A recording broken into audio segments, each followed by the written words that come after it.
General one स्वागत है आपका वीनेशन ट्रिपल वन के एक नए एपिसोड में जहां आपके लिए लेकर आते हैं इंडियन डिफेंस के प्रमुख अपडेट्स को। सबसे पहले तो चैनल को सब्सक्राइब करना मत भूलिएगा। आज के अपने अपडेट की हम शुरुआत करने वाले हैं भारतीय वायुसेना को लेकर आई एक बड़ी अपडेट से। आप सबको पता है कि भारतीय वायुसेना के द्वारा जो medium transport aircraft procurement programme है, इसकी शुरुआत करी गई है। जहां पर पहले यह माना जा रहा था कि भारतीय वायुसेना अपने AN-32 की जो फ्लीट है उसको महज रिप्लेस करना चाहती है, लेकिन अब ऐसा नहीं है। बल्कि अब MTA प्रोग्राम का जो स्कोप है ये AN-32 से बढ़ करके IL-76 तक बढ़ चुका है और अगले 7 से 8 वर्षों में जो IL-76 एयरक्राफ्ट हैं इनको रिप्लेस करने की तैयारी भी भारतीय वायुसेना की तरफ से चल रही है। हिंदुस्तान एरोनॉटिक्स लिमिटेड के एक अधिकारी ने मीडिया से बात करते हुए ये बताया कि इस प्रोग्राम में आप बड़े पैमाने पर पब्लिक और प्राइवेट सेक्टर का जो पार्टिसिपेशन है वो देखेंगे। रही बात हिंदुस्तान एरोनॉटिक्स लिमिटेड की, तो अभी तक हिंदुस्तान एरोनॉटिक्स लिमिटेड ने इस प्रोग्राम में अपना जो पार्टिसिपेशन है इसको लेकर अपना पक्ष नहीं रखा है और अभी तक हिंदुस्तान एरोनॉटिक्स लिमिटेड की तरफ से कोई प्लेटफॉर्म ऑफर भी नहीं किया गया है। ना ही अभी इंडिपेंडेंटली और ना ही किसी फॉरेन ओरिजिनल इक्विपमेंट मैन्युफैक्चरर के साथ कोलैबोरेशन की घोषणा करी गई है। ऑफिशियल ने ये कहा है कि फिलहाल तो हिंदुस्तान एरोनॉटिक्स लिमिटेड भारतीय वायुसेना के रिक्वेस्ट फॉर प्रपोजल का इंतजार कर रही है, उसके बाद ही जो डिसीजन है वो लिए जाएंगे।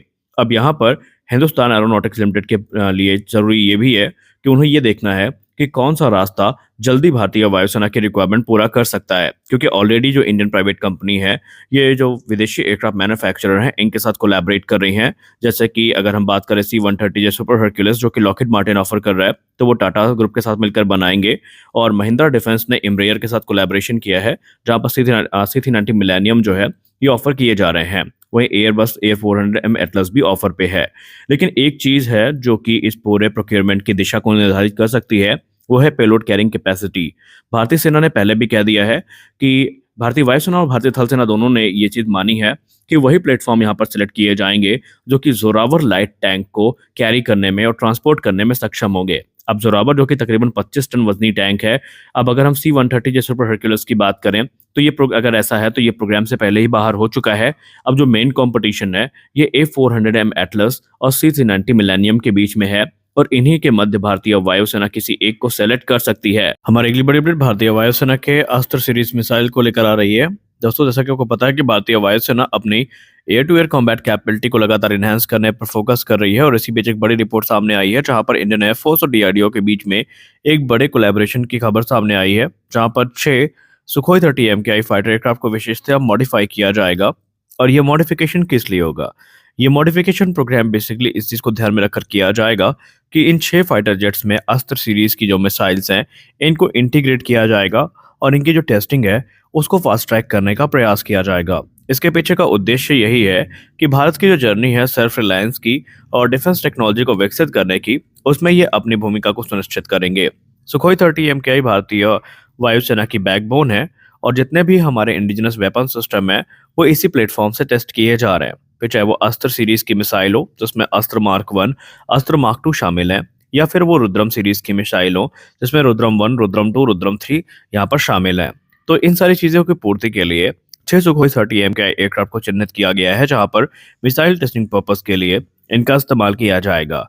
अस्त्र सीरीज की अगर हम बात करें तो ये भारतीय वायुसेना के लिए सबसे इंपॉर्टेंट है, क्योंकि पुरानी जो R-77 मिसाइल है उनके अपग्रेड के तौर पर इसको इंटीग्रेट किया जा रहा है और इसे देसी मीटियोर की संज्ञा भी दी जाती है। खासकर अस्त्र मार्क 2 को देसी मीटियोर भी कहा जाता है क्योंकि इसकी जो रेंज है वो 160 किलोमीटर तक की है, जबकि अस्त्र मार्क 3 की जो रेंज होने वाली है ये 300 किलोमीटर से ज्यादा की होने वाली है, जो कि SFDR यानी solid fuel ducted RAM jet propulsion technology पर बेस्ड होगी। और इनके लिए एक डेडिकेटेड जो फ्लाइंग टेस्ट बेड प्लेटफॉर्म है इसको जो सुखोई 30 MKI है इसके रूप में चिन्हित किया गया है और इसीलिए DRDO और इंडियन एयरफोर्स ने साथ में मिल करके इस प्रोग्राम को आगे बढ़ाने का फैसला किया है, जिसके अंतर्गत जितने भी हमारे एडवांस वेपन सिस्टम है ये सभी अब सुखोई 30 MKI से टेस्ट किए जाएंगे। और एक्सपर्ट्स ने इस कदम की काफी सराहना भी करी है, क्योंकि उनका मानना है कि इससे जो मिसाइल डेवलपमेंट प्रोसीजर है और प्रोग्राम है वो काफी फास्ट ट्रैक हो जाएगा। हमारी अगली बड़ी अपडेट आ रही है भारतीय वायुसेना के नेक्स्ट जनरेशन ट्रेनर एयरक्राफ्ट को लेकर, जिसको हम HLFT-42 के नाम से जानेंगे। और इस प्रोग्राम को लेकर काफी लंबे समय से कोई बड़ी रिपोर्ट सामने नहीं आई थी, लेकिन अब यहाँ पर स्पष्ट है कि हिंदुस्तान एरोनॉटिक्स लिमिटेड ने इसके लिए जो रूपरेखा है प्रोग्राम की वो तैयार कर रखी है। HLFT-42 जिसको आप मारुत 2.0 की संज्ञा भी दे सकते हैं, ये हिंदुस्तान एरोनॉटिक्स लिमिटेड की तरफ से तैयार किया जाने वाला एक नेक्स्ट जनरेशन ट्रेनर है, जो कि मुख्यतः हमारे हॉक मार्क 132 जो एडवांस जेट ट्रेनर्स है, इनको रिप्लेस करेगा, जो कि भारतीय वायुसेना की सर्विस में है। और इन्हें इस प्रकार से बनाया गया था कि जो एयरक्राफ्ट ट्रेनिंग प्रोग्राम है, उसको स्मूथली रन किया जा सके। लेकिन अब क्योंकि ये सर्विस लाइफ को लगभग पूरी कर चुके हैं, तो इनके रिप्लेसमेंट की भी जो ज़रूरत है, वो लगातार बढ़ती जा रही है। और अगर हम HLFT-42 की बात करें, तो ये एक स्टेज 3 पायलट ट्रेनिंग प्रोग्राम में यूज़ किए जाने वाला ट्रेनर एयरक्राफ्ट होगा, जो कि 4.5 जनरेशन के एयरक्राफ्ट के लिए ट्रेनिंग में जो महत्वपूर्ण भूमिका है, वो निभाएगा। क्योंकि आप सबको पता है, ना ही टेडबीएफ, ना ही तेजस मार्क 2 और ना ही एमका, इसमें आपको ट्विन सीट वेरिएंट देखने को नहीं मिलेंगे। तो ज़ाहिर-सी बात है, हमें एक ऐसे रोबस्ट ट्रेनिंग प्लेटफ़ॉर्म की ज़रूरत पड़ेगी, जहाँ पर पायलट्स को ट्रेनिंग दी जा सके, ताकि वो जो एक्चुअल एयरक्राफ्ट फ्लाइंग एक्सपीरियंस है, उसको प्राप्त कर सकें। और इंडियन एयरफोर्स की जो फ्यूचर रिक्वायरमेंट है, उसको देखते हुए HLFT-42 की जो भूमिका है, ये काफ़ी महत्वपूर्ण बन जाती है। लेकिन अभी तक इसकी जो फाइनल कॉन्फ़िगरेशन है, इसको लेकर जो विवाद है, वो चल रहा है। अगर हम मैक्सिमम टेक ऑफ वेट की बात करें, तो इसके मैक्सिमम टेक ऑफ वेट को लेकर ये कहा जा रहा है कि ये तकरीबन 16.5 से लेकर 17 टन के बीच में होगा। और ये जो ट्रेनर एयरक्राफ्ट है, ये सिर्फ ट्रेनर एयरक्राफ्ट की भूमिका नहीं निभाएगा, बल्कि ज़रूरत पड़ने पर ये एक मल्टी रोल एयरक्राफ्ट के तौर पर युद्ध में भी भाग ले सकता है। लेकिन अगर हम इसके ऑफिशियल टाइमलाइन की बात करें, तो उसको लेकर ये माना जा रहा है कि ये एयरक्राफ्ट तकरीबन 2035 तक भारतीय वायुसेना को जॉइन कर सकता है। इस समय हिंदुस्तान एरोनॉटिक्स लिमिटेड और भारतीय वायुसेना के बीच में जो डिस्कशन है कस्टमाइजेशन को लेकर, वो चल रहा है, ताकि इंडियन एयरफोर्स की जो यूनिक रिक्वायरमेंट्स हैं, वो पूरी की जा सके।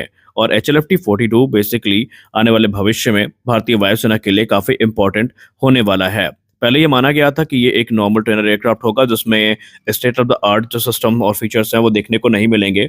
लेकिन अब ऐसा नहीं है। इसमें आपको एसा रडार भी देखने को मिल सकता है। इसमें आपको एक advance fly by wire control system देखने को मिल सकता है, एडवांस कॉकपिट देखने को मिल सकता है। और रही बात इंजन की, तो पहले माना गया था कि कावेरी इंजन इस एयरक्राफ्ट को पावर करेंगे।